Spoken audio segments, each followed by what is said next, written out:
বেলা 12:30টার দিকে মেট্রো রেলের যে ফার্মগেট স্টেশন রয়েছে সেই ফার্মগেটের একটি পিলারের যে বেয়ারিং প্যাড সেটি ভেঙে পড়ে এক পথচারীর উপর।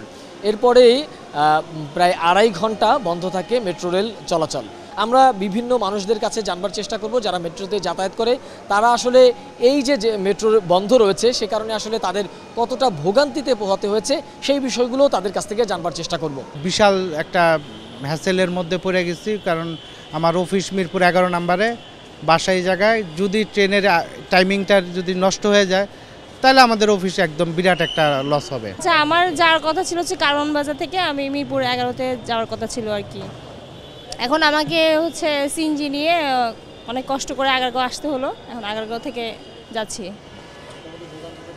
হ্যাঁ, অনেক ভোগান্তিতে পড়তে হয়েছে, কারণ হলে নর্মাল সময় এতক্ষণ আমি বাসায় থাকতাম, এখন আমার কারণ বাজার থেকে আগারগাঁও আসতে 1 ঘন্টা সময় লেগে। আচ্ছা, আমি মেইনলি হলো কারণ বাজার থেকে আমার মিরপুর 12তে উঠি, বাট আজকে ট্রেনে যে সমস্যা হয়েছে এটার কারণে তো কারণ বাজার থেকে মানে আগারগাঁও পর্যন্ত বন্ধ আছে। তো আমার আজকে অনেক কষ্ট হয়েছে লিটারালি। আমি কারণ বাজার থেকে এই পর্যন্ত আসছি হেঁটে এখান থেকে দেন মিরপুর 12-র দিকে যাচ্ছি। তো এটাই হলো আমার আপাতত উদ্দেশ্য। বাট নর্মালি যখন আমি ট্রেনে উঠি, মেট্রো রেলে উঠি, তখন হলো আপনার মানে জার্নিটা অনেক ইজিয়ার হয়।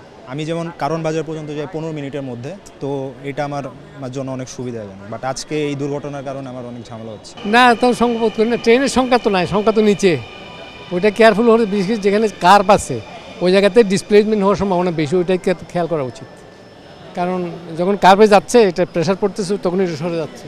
ওই যে বাচ্চাকে দেখতেছেন, আম্মু আসলে এখানে তার আসলে কোচিং চলছিল, বাট আমরা এখন তো বুঝেন যে নামতে হবে এখানেই, আর দেখি কীভাবে যায়, হয়তো রিক্সা নেবো আর কি।